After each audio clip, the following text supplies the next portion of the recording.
ایک اچھا captain match جیتنے کے لیے وہ اپنی ٹیم پہ نظر رکھتا ہے. کئی دفعہ اس کو بیٹنگ آرڈر بدلنا پڑتا ہے, کئی دفعہ اسے کسی کو ٹیم میں نکال کے نئے کھلاڑی کو لانا پڑتا ہے. ابھی بھی میں نے اپنی ٹیم کے اندر بیٹنگ آرڈر بھی چینج کیا اور تھوڑی ایک تبدیلی کی ہے. میں آگے بھی کروں گا. سارے وزیروں کو میں یہ کہنا چاہتا ہوں کہ جو میرے ملک کے لیے فائدہ مند نہیں ہوگا اس کو میں چینج کر کے اس وزیر کو لے کے آؤں گا جو میرے ملک کے لیے فائدہ مند ہو.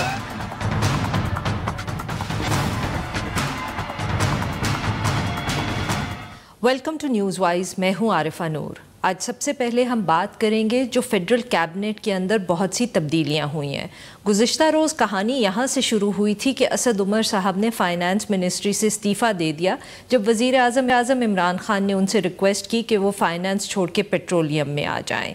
مگر اس کے بعد رات تک کہانی یہاں تک پہنچی کہ بہت میسو لیول پہ فیڈرل کیبنٹ میں تبدیلیاں ہوئیں.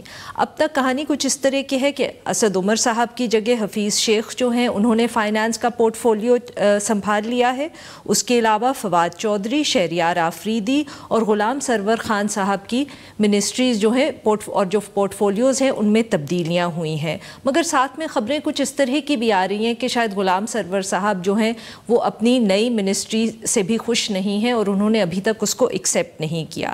اس کے علاوہ عامر کیانی صاحب کو کابینہ سے باہر نکال دیا گیا ہے اور سینیٹر اعظم سواتی جن کو کابینہ سے کچھ عرصہ پہلے نکالا گیا تھا ان کا کم بیک ہوا ہے. اس کے علاوہ پیپلز پارٹی کے دور میں جو وزیر اطلاعات تھیں فردوس عاشق اوان وہ بھی ایڈوائزر ہیں اور انہوں نے انفارمیشن کا پورٹ فولیو سنبھال لیا ہے. پیٹرولیم اور صحت کے لیے ٹیکنوکریٹس کو اپوائنٹ کر دیا گیا ہے. آج وزیر اعظم عمران خان نے اورکزئی ایجنسی کے اندر جلسے کے دوران کہا کہ وہ ایک کیپٹن ہیں اور اگر کیپٹن کو اپنی ٹیم چینج کرنی پڑے میچ کے دوران جیت کے لیے تو وہ ایسا ابھی بھی انہوں نے کیا ہے اور آگے بھی کرتے رہیں گے. اس کے علاوہ خبریں کچھ اس طرح کی بھی آ رہی ہیں کہ شاید جو تبدیلیاں ہیں وہ نہ صرف سینٹر میں ختم ہوئی ہوں بلکہ ہو سکتا ہے کہ پنجاب اور خیبر پختونخوا کے اندر بھی تبدیلیاں ہو سکتی ہیں. سوال مگر اب یہ پیدا ہوتا ہے کہ اس وقت اس سٹیج پہ اسپیشلی جو فائنانس کے اندر تبدیلیاں ہوئی ہیں اس سے اپوزیشن کے جو اٹیکس ہیں پرائم منسٹر کے اوپر اور حکومت کے اوپر کیا وہ کم ہو جائیں گے؟ کیا جو دباؤ ہے اس کے اوپر وزیر اعظم کے اوپر وہ کم ہو جائے گا یا تنقید جو ہے وہ بڑھ جائے گی؟ اور کیا پنجاب اور خیبر پختونخوا کے اندر بھی ہم ایکسپیکٹ کرتے ہیں کچھ تبدیلیاں؟ ان ایشوز پہ بات کرنے کے لیے ہمارے ساتھ موجود ہیں عارف نظامی صاحب جو سینئر صحافی اور تجزیہ کار ہیں. ویلکم ٹو دا شو نظامی صاحب.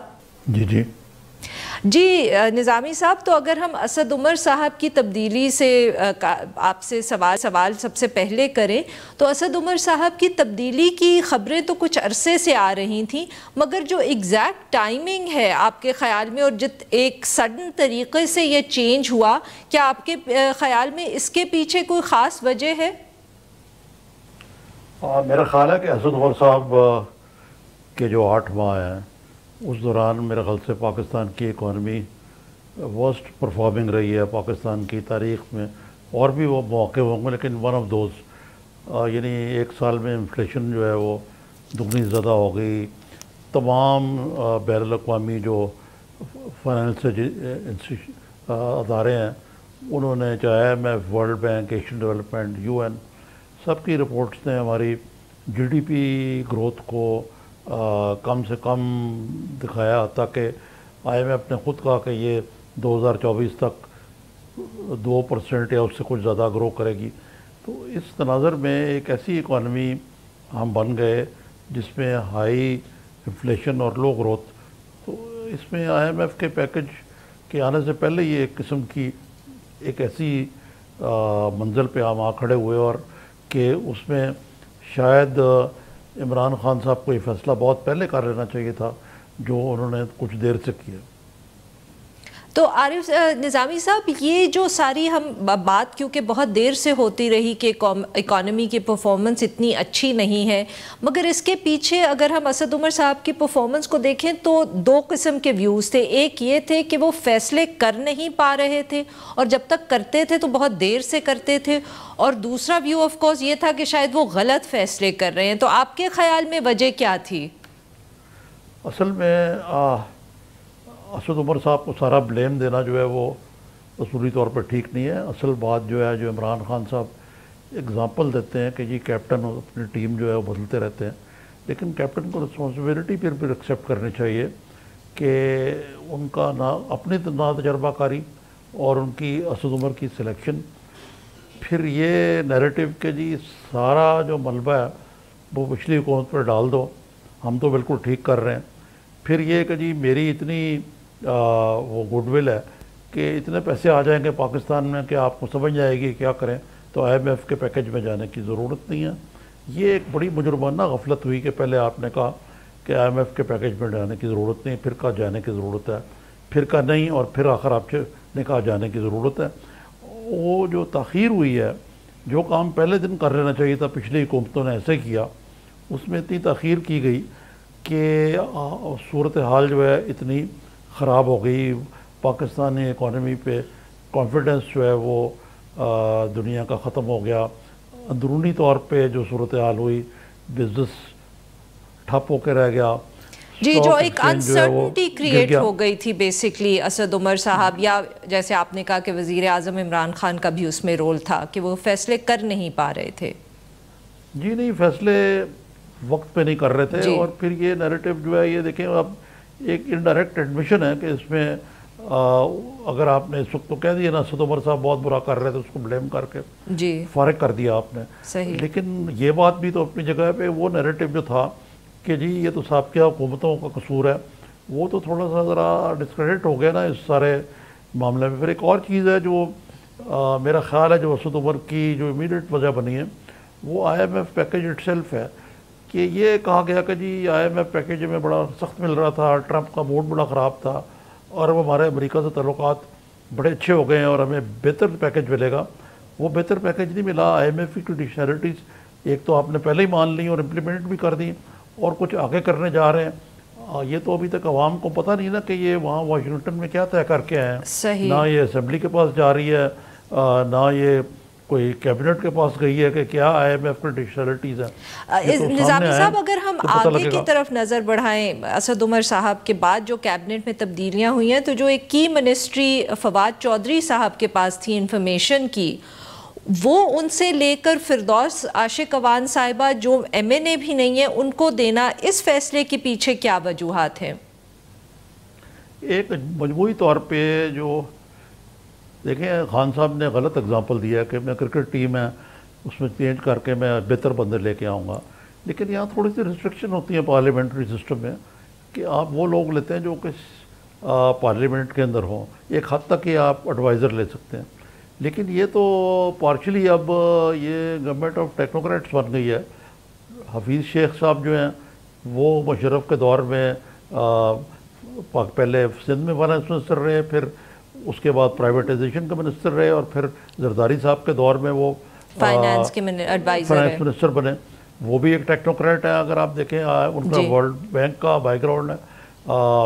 اسی طریقے سے جو ندیم بابر صاحب ہیں جن کو یہ انرجی میں لایا گیا ہے، وہ بھی ایک ٹیکنوکریٹ ہیں۔ جو ہیلتھ کے جو صاحب لائے گئے ہیں وہ بھی ایک ٹیکنوکریٹ ہیں، یا پھر ان الیکٹڈ لوگ ہیں جو ایڈوائزر ہیں، کیونکہ جس طرح انفارمیشن میں دیکھا جائے تو اگرچہ فردوس عاشق اوان ٹیکنوکریٹ نہیں ہے، لیکن وہ قومی اسمبلی کی یا سینٹ کی ممبر نہیں ہے، تو یہ عجیب قسم کا چونچوں کا مربع ہے۔ اور اس میں سب سے جو دلچسپ انکلوژن ہے وہ بریگیڈیئر ریٹائرڈ اعجاز شاہ کی ہے، جو مشرف کی کور ٹیم کا حصہ تھے۔ صحیح۔ تو نظامی صاحب یہ خبریں جو تھیں کہ کیبنٹ کے اندر تبدیلیاں ہو رہی ہیں، یہ تو میرے خیال میں پچھلے کچھ دنوں سے چل رہی تھیں، مگر منڈے کو حکومت نے بہت سختی سے ان کی تردید کی، مگر 2 دن کے بعد انہوں نے خود تبدیلیاں کر دیں، اس کی کیا وجہ ہے؟ جی ویسے میں آپ سے عرض کروں کہ یہ میں نے اپنے پروگرام میں ساری کہانی سنا بھی دی تھی، میں تھوڑی سی آپ کو یہ بیک گراؤنڈ دے دیتا ہوں کہ سنڈے کو ایک میٹنگ ہوئی تھی عمران خان صاحب کی صدارت میں، جس میں انہوں نے کہا کہ میں اسد عمر سے سخت تنگ آ گیا ہوں، and I want to replace ہم امیڈیٹلی۔ اور اس میٹنگ میں ایسے لوگ موجود تھے جو کہ عرصہ دراز سے خان صاحب کو کہہ رہے تھے کہ Asad Umar is not part of the solution but is part of the problem, تو آپ ان کو ریلیو کر کے ان کو ریپلیس کریں۔ لیکن اتنے تنگ آ گئے تھے خان صاحب کہ انہوں نے ایسے موقع پہ ان کو ریلیو کیا جبکہ آپ ایک قسم کا ایک مڈ شپ میں یعنی مڈ اسٹریم انہوں نے اپنا جو ہے کیپٹن بدل دیا ہے، جو ملا ہوتا ہے جہاز کا، کہ ایک طرف آپ اکانومی کو اسٹیئر کر رہے ہیں، IMF کر رہے ہیں، سارا کچھ کر رہے ہیں، اور آپ نے فارغ کر دیا. اور میں حیران ہوں کہ یہ سنڈے کو جو فیصلہ ہوا ہے اس میں تھوڑی سی تاخیر ہوئی کہ یہ تھرسڈے کو ہوا، نہیں تو فیصلہ پہلے ہی ہو چکا ہوا تھا. جی نظامی صاحب، یہاں ہمیں ایک چھوٹا سا بریک ہوگا. ناظرین یہاں پہ لیں گے ایک چھوٹا سا بریک، اور جب ہم بریک سے واپس آئیں گے تو ہم نظامی صاحب سے گفتگو جاری رکھیں گے. اسٹے ود اس.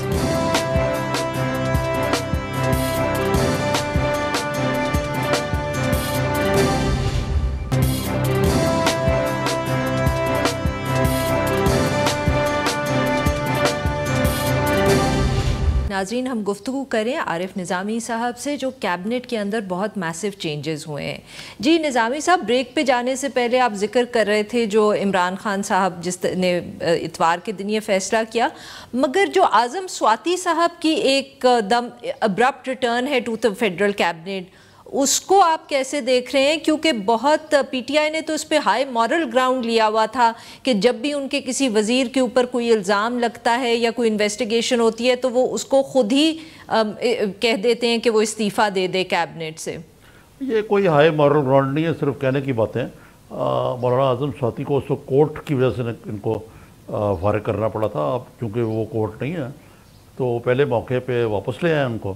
اور اگر یہ ہائی مورل گراؤنڈ ہوتا تو مثلا خسرو بختیار صاحب جو ہیں ان کے بارے میں نیب نے انکوائری شروع کی اور اس کو داخلہ دفتر کیا ہوا ہے، اربوں روپے کی ان کے اوپر الزامات ہیں، وہ ابھی تک بیٹھے ہوئے ہیں، کوئی بولتا ہی نہیں ہے، نو کوسچنز آسکڈ. تو مقصد ہے کہ یہ اور بھی کئی لوگ ہیں جن کے بارے میں ذکر کر سکتا ہوں میں، لیکن یہ کوئی ہائی مورل گراؤنڈ زیادہ کوئی ہے نہیں، رہ نہیں گیا. صحیح. نظامی صاحب، خبریں یہ بھی آ رہی ہیں کہ شاید پنجاب کے اندر بھی اب کوئی بہت میجر قسم کی تبدیلیاں آ سکتی ہیں. کچھ لوگ تو یہاں تک کہہ رہے ہیں کہ چیف منسٹر پنجاب کے بارے میں بھی وزیر اعظم صاحب سوچ رہے ہیں ان کو تبدیل کرنے کا. میرا خیال ہے کہ یہ جو تبدیلی ہوئی ہے فیڈرل کیبنٹ میں، یہ کوئی اس کو اتنا مثبت طریقے سے نہیں دیکھا گیا. اسد عمر صاحب کی حد تک تو چلے ہم مان لیتے ہیں، لیکن باقی چیزیں جو ہیں کہ لگتا ہے کہ جس طرح یا تو عمران خان صاحب نے ہار مان لی ہے یا ان کے اختیارات جو ہیں وہ کچھ تھوڑے سے مطلب کچھ تھوڑی سی انہوں نے لوز کیا ہے اس کے اندر. تو اگر پاکستان کے یعنی کہ آپ کا بھی اشارہ ان ریومرز کی طرف ہے جو کہہ رہے ہیں کہ یہ جو فیڈرل کیبنٹ کے اندر تبدیلیاں ہیں یہ کہیں اور سے شاید ان کا اشارہ آیا. میں یہ نہیں کہہ رہا، میں یہ کہہ رہا ہوں کہ جس وجہ سے بھی انہوں نے کی ہیں اس کا مطلب ہے کہ خان صاحب کو پولیٹیکلی نقصان پہنچا ہے. اور اگر وہ پنجاب میں کریں گے، پنجاب میں ذرا مشکل کام ہے کیونکہ جو چودھری پرویز الہی ہیں جو اسپیکر ہیں وہ بڑے فرملی عثمان بزدر صاحب سے کھڑے ہوئے ہیں اور انہوں نے ان کو انڈیکیٹ کر دیا ہوا ہے کہ اگر آپ عثمان بزدر کو ہاتھ لگائیں گے تو ہم کولیشن کا حصہ نہیں رہیں گے. ایسے ہوتا ہے یا نہیں ہوتا یہ بات کی بات ہے، ان کو پرسویڈ بھی کیا جا سکتا ہے، اس کے بہت سارے طریقے ہیں پولیٹیکلی ان کو بنانے کے. لیکن میرا خیال ہے اتنی جلدی عثمان بزدار صاحب کو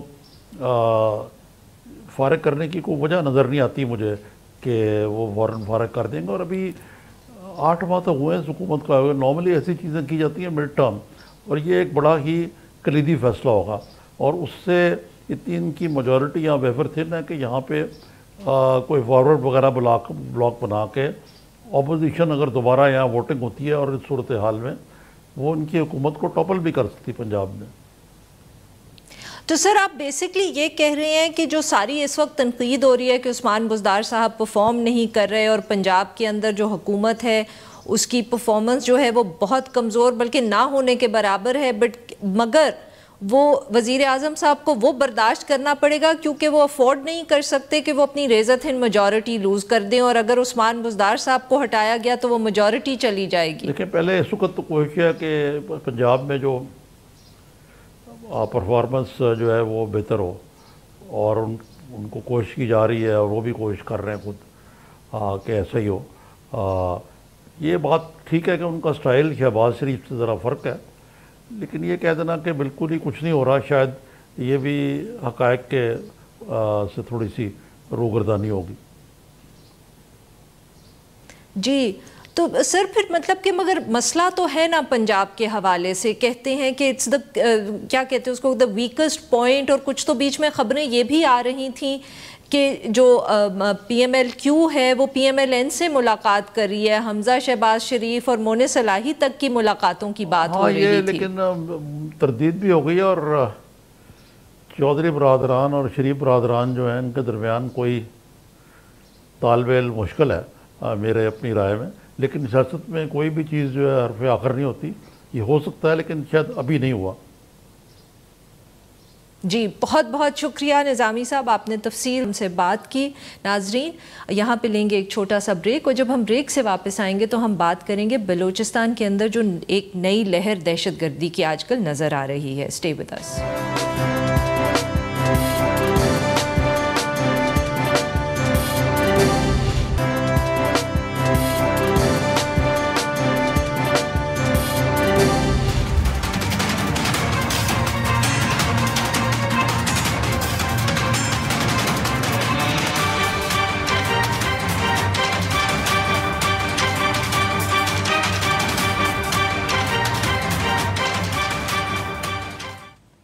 ویلکم بیک۔ اب ہم ذکر کریں گے بلوچستان کا، جہاں گزشتہ روز مکران کوسٹل ہائی وے کے اوپر بس میں سفر کرتے ہوئے لوگوں کو اتار کے ٹارگٹ کیا گیا۔ ان ٹارگٹ کلنگز کا مقصد لگتا یہ ہے کہ جو فوکس تھا وہ یہ تھا کہ جو آرمڈ فورسز کے لیے لوگ کام کر رہے ہیں ان کو خاص طور پہ شناخت کیا گیا اور اس کے بعد ہلاک کیا گیا۔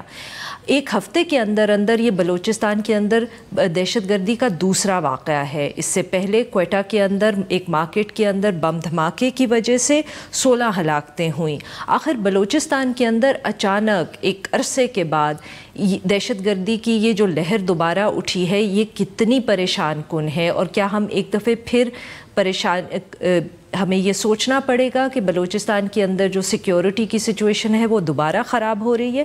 اس ایشو پہ بات کرنے کے لیے ہمارے ساتھ موجود ہیں رفیع کاکڑ صاحب، جو ایک صحافی اور تجزیہ کار ہیں۔ ویلکم ٹو دا شو کاکڑ صاحب۔ بہت شکریہ عارفہ صاحبہ۔ جی کاکڑ صاحب، تو ہمیں یہ بتائیں کہ یہ جو ایک ہفتے کے اندر 2 واقعات ہوئے ہیں، کیا ان سے یہ نشاندہی ہوتی ہے کہ بلوچستان کے اندر سیکیورٹی سچویشن ایک دفعہ پھر خراب ہو گئی ہے؟ جی بہت شکریہ اس اہم موضوع پہ مجھے بلانے کے لیے۔ دیکھیں، میں سمجھتا ہوں کہ بلوچستان میں بدقسمتی سے امن تو ابھی تک اسٹیبلش ہو ہی نہیں سکی ہے، اور یہ جو سلسلہ ہے یہ صرف پچھلے ہفتے نہیں بلکہ پچھلے چند مہینوں سے لورالائی میں پولیس پہ دھماکے ہوئے، اس کے بعد اس سے پہلے قلعہ سیف اللہ میں ہوئے، پھر سنجاوی میں ہوئے، اس کے بعد یہ ہزارہ ٹاؤن کا واقعہ، اور اب یہ جو گوادر میں ہوا ہے، یہ مکران کوسٹل ہائی وے پہ۔ ان سب واقعات سے 3 بڑے اہم بنیادی ٹرینڈ سامنے آ رہے ہیں۔ جی نمبر 1، ان واقعات سے ظاہر ہو رہا ہے کہ بلوچستان میں جو کانفلکٹ لینڈسکیپ ہے وہ بہت کمپلیکس ہو چکا ہے۔ ریلیجس، سیکٹیرین اور ایتھنک انسرجنسیز یا ملیٹنسیز سائملٹینیسلی چل رہی ہے۔ جو پولیس پہ یا لیویز اہلکاروں پہ سنجاوی لورالائی میں حملے ہوئے وہ الیجڈلی ٹی ٹی پی نے کیے۔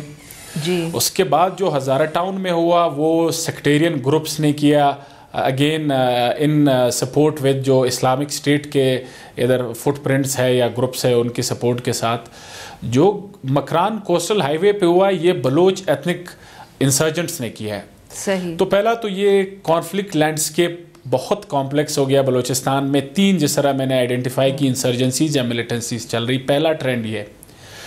دوسرا ٹرینڈ اور سب سے امپورٹنٹ ٹرینڈ یہ ہے میرے خیال سے، اس سے یہ شو ہو رہا ہے کہ جو پچھلے 15 سال یا 12 سال جو سیکیورٹی سینٹرک اپروچ اپنائی گئی ہے بلوچستان میں امن لانے کے لیے، جس نے پرائمریلی فوکس کیا ہے ہارڈ اینڈ کائنیٹک میجرز پہ، اس نے بلوچستان میں ابھی تک پیس ڈیلیور نہیں کیا ہے اس اپروچ نے۔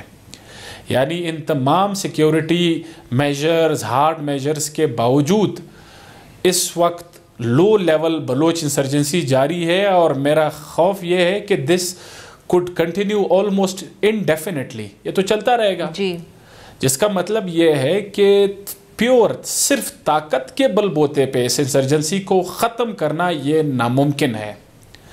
اور تیسری خطرناک اس میں بات یہ ہے کہ جو یہ مکران کوسٹل ہائی وے کا واقعہ ہوا ہے آپ نے دیکھا ہوگا, اس میں جو بلوچ انسرجنٹ گروپس تھے جو پہلے 3-4 دھڑوں میں تقسیم تھے جی, اب وہ متحد ہو گئے ہیں اور انہوں نے ایک متحدہ اپنی تنظیم بنائی ہے, اور یہ ذمہ داری اس بہت افسوسناک واقعے کی بھی انہوں نے قبول کی ہے.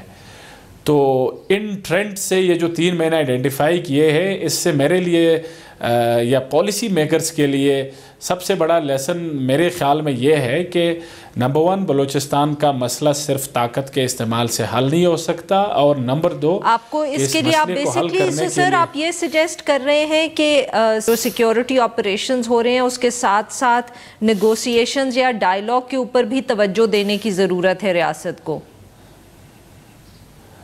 جی میں یہ کہنا چاہ رہا ہوں, اور ساتھ ساتھ میں یہ بھی ضروری کہنا چاہ رہا ہوں کہ چونکہ کانفلکٹ کا نیچر کمپلیکس ہے, ہمیں ہر کانفلکٹ کو الگ اسٹریٹجی کے تحت ڈیل کرنا ہوگا. مثلاً بلوچ ایتھنک انسرجنسی ہے, اس میں ڈیفینیٹلی سمجھتا ہوں کہ پولیٹیکل ریکنسیلیشن اور سیاسی حل کی ضرورت ہے. پچھلے 12 سال کی تاریخ بتا رہی ہے کہ صرف ہارڈ میجر سے وہ حل نہیں ہوگا.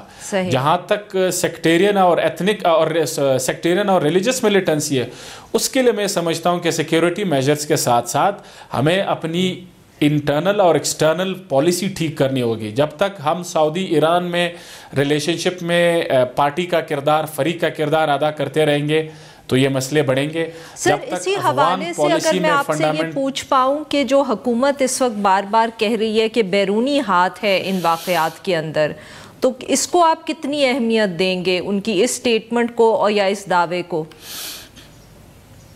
دیکھیں, کسی بیرونی ہاتھ کی انوالومنٹ تو کمپلیٹلی رول آؤٹ نہیں کی جا سکتی, لیکن میں نہیں سمجھتا کہ یہ پرائمریلی پروڈکٹ ہے کسی بیرونی انٹرونشن کا. میں سمجھتا ہوں کہ انفارچونیٹلی ہماری انٹرنل جو پالیسیز ہے پرٹیکولرلی ویزاویز ملیٹنٹ گروپس, اس میں ابھی بھی وہ زیرو ٹالرنس والی پالیسی ہم نے نہیں اپنائی ہے, اور اس کنفیوژن اور ویگنس کا فائدہ کچھ جو ہمارے برے ٹیررسٹ گروپس ملیٹنٹ جنہیں ہم سمجھتے ہیں وہ بھی اٹھا لیتے ہیں. تو ایک تو یہ, اور دوسرا میں سمجھتا ہوں کہ ہماری خارجہ پالیسی جس میں خاص طور پر ریسنٹلی اب بلوچستان میں یہ جو سعودی انویسٹمنٹس ہے, اس پہ یہاں پہ لوگوں کا خدشہ ہے کہ جو گوادر یا ریکارڈک میں آ رہی ہے کہ خدا نخواستہ بلوچستان پھر ایک پراکسی وار کے لیے بیٹل گراؤنڈ نہ بن جائے. تو ہماری ذرا خارجہ پالیسی اور اندرونی پالیسیوں کا بھی میں سمجھتا ہوں پرائمری کردار ہے. جاتے جاتے اگر آپ سے یہ بھی پوچھ لیں, آپ نے ذکر کیا کہ جو بلوچ انسرجنٹ گروپس ہیں ان میں ایک اتحاد ہو گیا ہے, اس کی کیا وجہ ہے؟ دیکھیں, یہ تو میرے خیال سے اس کی اپیرنٹ ریزن تو یہی نظر آتی ہے کہ پچھلے 5-6 سال میں بلوچ انسرجنسی کافی کمزور ہو گئی ہے. ہمارے سیکیورٹی اداروں نے ان کے خلاف جو کاروائیاں کی ہے اس سے وہ کافی کمزور ہوئے ہیں, اور اس کمزوری کا ایک نتیجہ یہ کہ اتحاد یا متحد ہونے کے علاوہ ان کے پاس شاید کوئی زیادہ ریلائبل آپشن نہیں تھا. اور پرہیپس دے انڈرسٹینڈ کہ اب یہ سی پیک کے ساتھ جب چائنیز پریزنس ہوگی تو وہ جو ریاست کی ٹالرنس تھریش ہولڈ ہے وہ مزید نیچے ہو جائے گا ویزاویز دا بلوچ انسرجنٹس. تو میرا اندازہ یہ ہے کہ یہ حالات نے ان کو مجبور کیا ہے, اور پرہیپس دے انڈرسٹینڈ کہ اب اتحاد کے علاوہ ان کے پاس کوئی آپشن نہیں ہے. بہت بہت شکریہ سر, آپ نے وقت اور ہم سے بات کی. ناظرین, now we'll take a short break, اور جب ہم بریک سے واپس آئیں گے تو ہم بات کریں گے افغان پیس ٹاکس کے حوالے سے جن کے اندر کچھ ریسنٹ ڈیولپمنٹس ہوئی ہیں. Stay with us.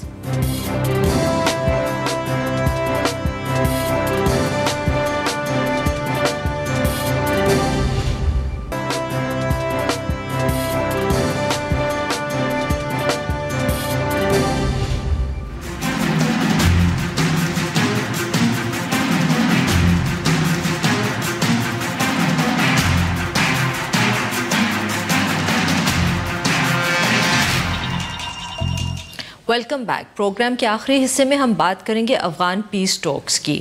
دوحہ کے اندر 20 اپریل کو 2 دن کے مذاکرات ہونے تھے, مگر آخری منٹ پر افغان طالبان نے ٹاکس کو بوائیکاٹ کر دیا ہے, جس کی وجہ سے کیونکہ انہوں نے اعتراض اٹھایا جو 250 افراد کی لسٹ آئی تھی افغان حکومت کی طرف سے,